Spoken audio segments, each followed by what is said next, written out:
Amsterdam between 1600 and 1700 is a city built for trade.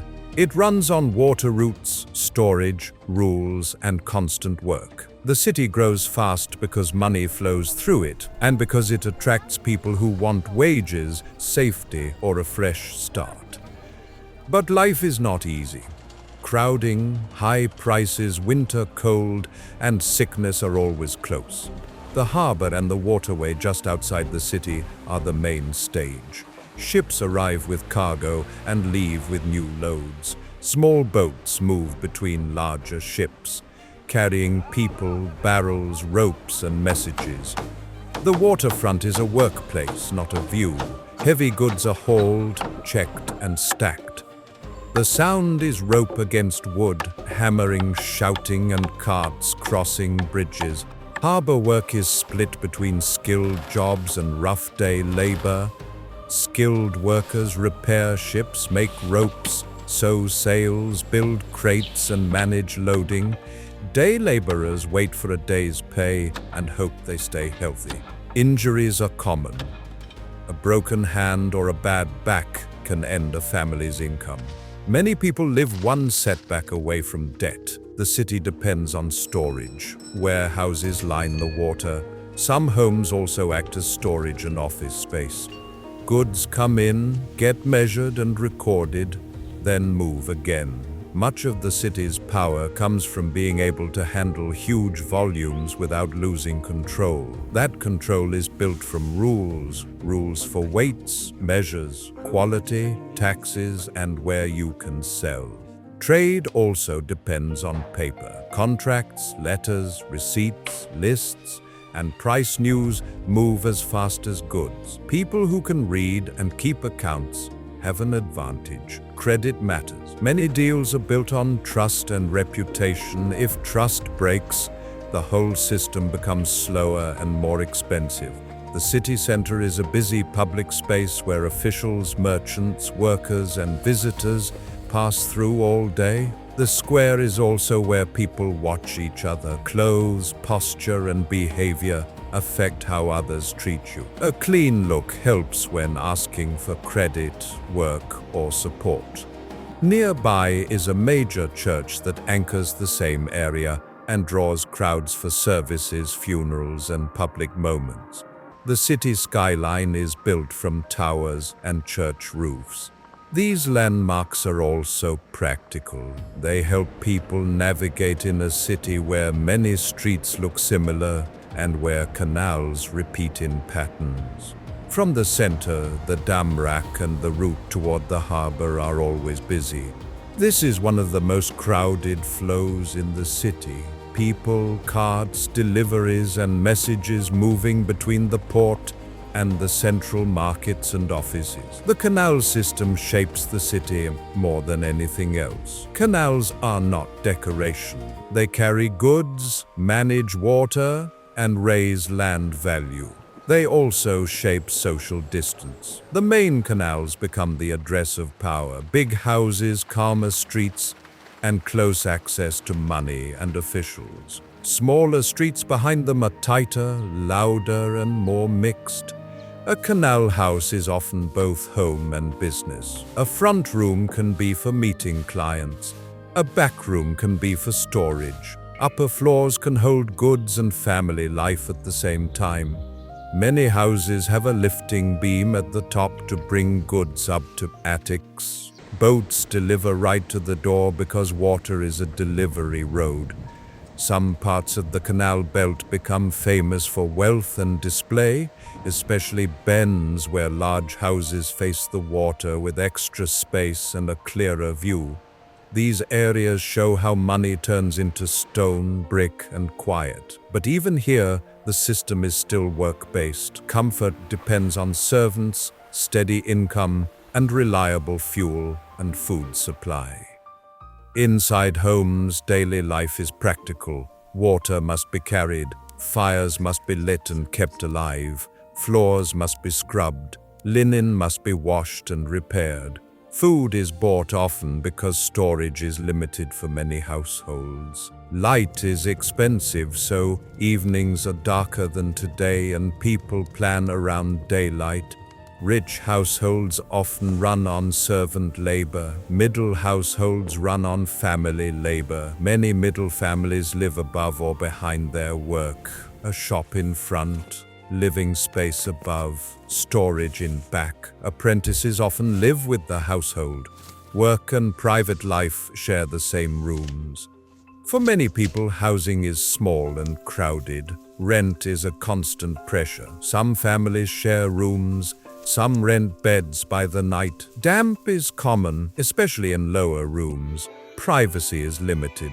Neighbors hear arguments, illness, and daily routines through thin walls. That closeness creates support networks, but it also creates judgment and gossip. The Jordan and other working areas fill with migrants and laborers. These districts are close to workshops and markets, but they also carry more poverty. In these streets, survival depends on regular work and on local help. A neighbor who watches children, lends a small amount, or shares food in a hard week. But support often comes with conditions. A household with a bad name can be left alone when it needs help. The city has many markets, each serving nearby neighborhoods. Food is basic for most people. Bread is central, fish is common, cheese and dairy appear often when money allows. Vegetables depend on season. Meat is more expensive and not daily for many. Beer is widely used because safer drinking water is not guaranteed everywhere. Fuel is a major cost. In winter, smoke is thick and cold is serious. Poor households may heat only one room and crowd into it. A harsh winter can push a family into debt fast, especially if work slows at the same time. Work defines status. A recognized trade brings stability and respect. Training often happens through apprenticeship, where a young person works for years to learn a craft. Trade groups set standards and control entry. They inspect quality and protect members from unfair competition. This keeps quality high, which is important in a trading city. But it also keeps some people out. Newcomers, outsiders, and the poor often end up in lower paid work, service work, or day labor.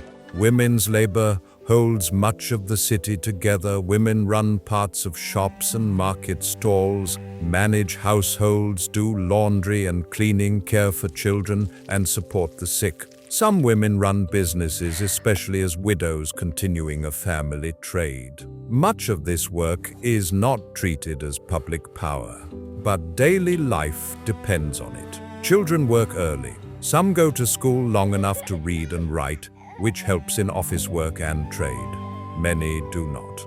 Children run errands, help in shops, assist in workshops, and work as servants in other homes. Responsibility comes early because households need every hand. Public order is enforced because trade needs stability. Markets are regulated. Disputes are handled quickly when possible. Patrols move through key streets, especially at night. Streets are dark because light costs money.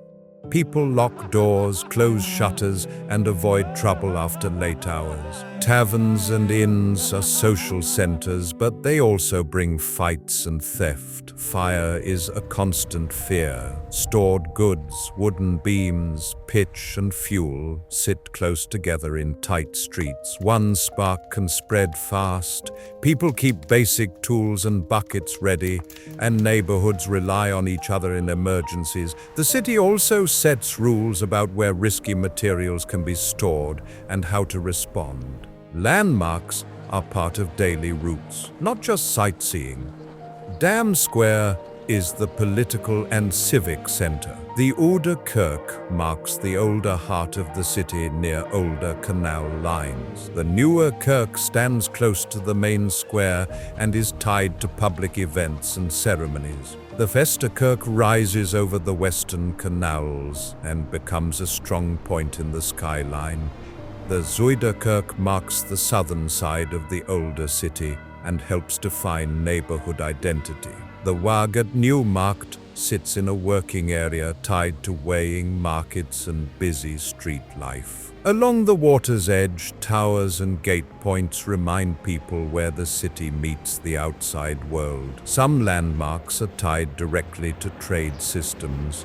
The exchange area is where business is done face to face and where information moves fast. This is not just a building, it is a daily meeting point where people compare prices, check rumors, settle deals, and watch who looks confident and who looks worried. News of war, storms, and late ships can change decisions in minutes. Trade in this city is not only about goods, it is also about risk and timing. People borrow to fund shipments, people insure ships, people agree on future deliveries. When things go well, fortunes rise quickly. When things go badly, failure spreads fast through unpaid debts and broken promises. The city's overseas trade brings wealth, but it also brings fear and dependence. If sea routes are threatened, work drops. If a war blocks a route, prices shift and some goods disappear. When trade is strong, the city pulls in more labor and grows again. When trade slows, the poorest lose work first. Religion is present across the city, but it is managed in a practical way. There is an official public faith linked to city power, with large churches that shape public life. At the same time, other communities live in the city and worship in their own ways. Some worship is quiet and hidden.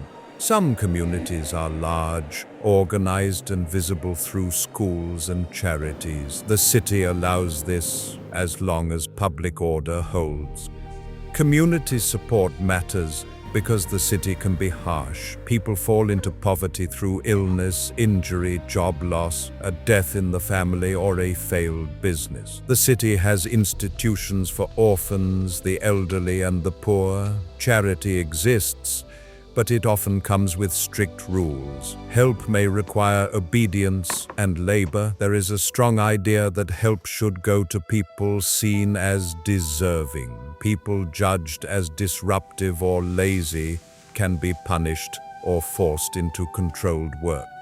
Health is a constant worry. Crowding makes illness spread easily.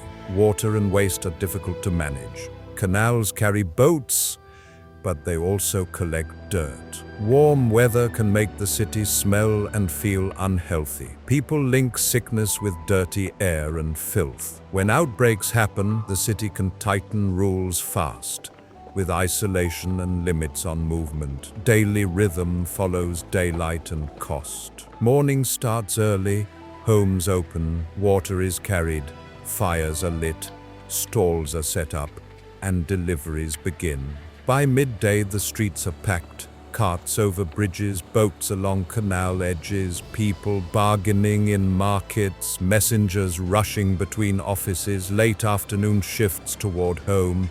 Evenings are quieter inside homes because candles cost money. Nights are darker and more controlled, with patrols and locked doors. Social life depends on class and neighborhood. Wealthy households host visitors and mix business with private meals. Middle households rely on customers, neighbors, and trade contacts. Poor households rely on local networks and public spaces. Taverns and inns are where many people meet, drink, share news, and make deals. Across the century, the city keeps expanding and rebuilding. New canal lines and new streets appear, and older areas densify. The gap between wealthy addresses and crowded working streets becomes clearer. Still, people keep coming. They come for wages, for trade opportunities, for safety, and for the chance to rebuild a life.